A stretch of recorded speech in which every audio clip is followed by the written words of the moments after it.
Hello students, उम्मीद करती हूँ आप लोग सभी अपने घर में सुरक्षित होंगे। देखिए, हम लोगों ने लास्ट क्लास में पढ़ा था पोषण, पौधों में पोषण कैसे होता है और पौधे अपना पोषण भोजन किस तरीके से बनाते हैं। ठीक है, मैंने आपको लास्ट क्लास में बताया था कि पौधे अपना जो भोजन है वो कैसे प्राप्त करते हैं, फोटोसिंथेसिस या प्रकाश संश्लेषण की क्रिया द्वारा। और उसमें क्या करते हैं कि जो जल और खनिज तत्व होते हैं जड़ों के द्वारा मिट्टी से लिया जाता है और सनलाइट और क्लोरोफिल की उपस्थिति में जो स्टोमेटा होते हैं, छिद्र जो होते हैं, उनके द्वारा जो कार्बन डाइऑक्साइड है वो लिया जाता है और इस प्रोसेस से भोजन का निर्माण करते हैं, जो किसकी फॉर्म में होता है, कार्बोहाइड्रेट की।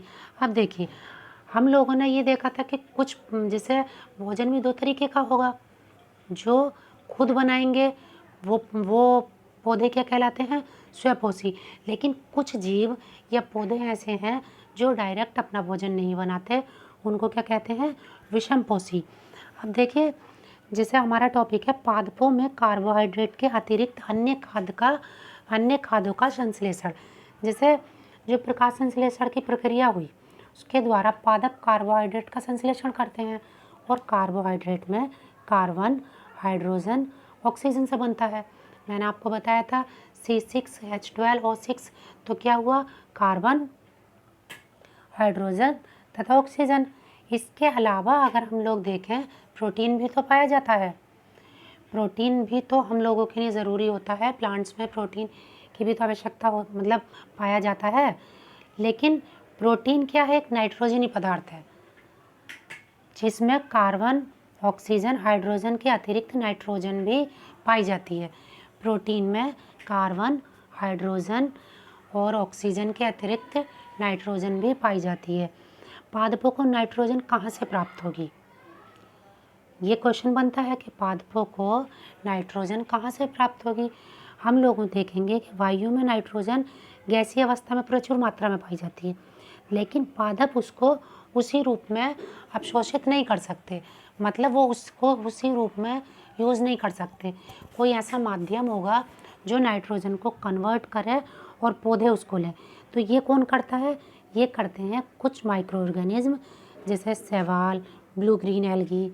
ठीक है, ये क्या करते हैं, ये नाइट्रोजन को फिक्स कर देते हैं और फिर वो प्लांट यूज़ करते हैं। ठीक है, अब देखिए, अब हम कुछ अन्य विधियों में देखते हैं। जैसे मैंने बताया, जो पौधे अपना भोजन खुद बनाते हैं वो क्या कहलाते हैं, स्वपोषी। वहीं जो खुद नहीं बनाते, जैसे मनुष्य एवं अन्य प्राणी की तरह ये पादप भी अपने पोषण के लिए अन्य पादपों द्वारा निर्मित खाद्य पर निर्भर रहते हैं। इनको क्या कहते हैं, विषमपोषी प्रणाली।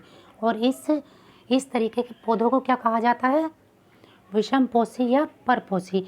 अब देखिए, आप लोगों ने अपने आसपास कहीं एक पेड़ के ऊपर हल्के पीले रंग की बेल सी देखी होगी, उस पर ना पत्ता होता है, कुछ नहीं होता, वो खाली पूरे पेड़ पे घिरी हुई होती है, जिसको अमरबेल कहा जाता है। ठीक है, अब अमरबेल क्या करती है, इसमें क्लोरोफिल होता नहीं है, ये अपना भोजन उस प्लांट से प्राप्त करती है जिस पर वो बिछी हुई होती है।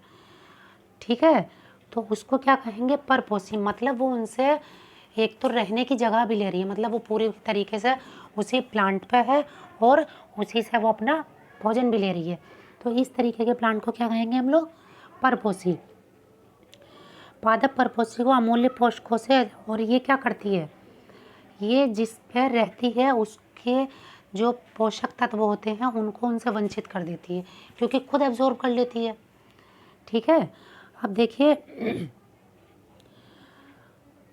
क्या हम एवं अन्य जंतु भी इस प्रकार के परजीवी हैं? आप लोग क्वेश्चन का आंसर देंगे, क्या कुछ जंतु या हम, मतलब मनुष्य भी इस प्रकार के हैं? ये क्वेश्चन आप लोग मुझे बताएंगे। अब देखिए, कुछ पौधे क्या होता है, ये जो आप चित्र देख रहे हैं 1.6 का, इसमें एक पौधा है, ये इसकी स्ट्रक्चर एक घड़े की तरह होती है। तो ये क्या होता है कि इसमें एक्चुअली नाइट्रोजन की कमी होती है। ये जो घड़ा आप देख रहे हैं, ये उसकी पत्ती है और पत्ती ही मॉडिफाई बनकर घड़े की शेप ले लेती है। और जो कीट जो नाइट्रोजन युक्त कीट होते हैं उनको क्या करती है, ये अपनी ओर आकर्षित करती है और फिर ये वो जो जीव हैं वो इस कीड़े मकोड़े जो कीट हैं वो इसके अंदर आ जाएंगे और जो इसका ढक्कन है वो ढक लिया जाएगा, जिससे ये पौधा अपनी नाइट्रोजन की कमी को पूरा करता है। इस पौधे को क्या कहते हैं, घटपर्णी। क्या कहते हैं इस पौधे को, घटपर्णी पौधा। और यह कीटभक्षी पादप, जो पादप कीटों का भक्षण करते हो उनको क्या कहा जाता है, कीटभक्षी पादप। वीनस फ्लाई ट्रैप तथा संडयुक्त कीटभक्षी पादपों के दो अन्य उदाहरण हैं। एक तो ये हो गया घटपर्णी या पिचर प्लांट, और अन्य क्या हो गए, वीनस फ्लाई। ठीक है, अब हमारा नेक्स्ट आता है मृतजीवी, मतलब वह जीव जो किसी मरे हुए, सड़े हुए, गले हुए वस्तु पर पाए जाते हैं, उनसे अपना भोजन लेते हैं, उनको क्या कहा जाता है, मृतजीवी। जैसे वर्षा के दिनों में वृक्षों की सड़ी गली टूटी टहनियाँ अथवा तनों या छाल पर छाते के समान संरचनाओं के गुच्छे भी आपने देखे होंगे।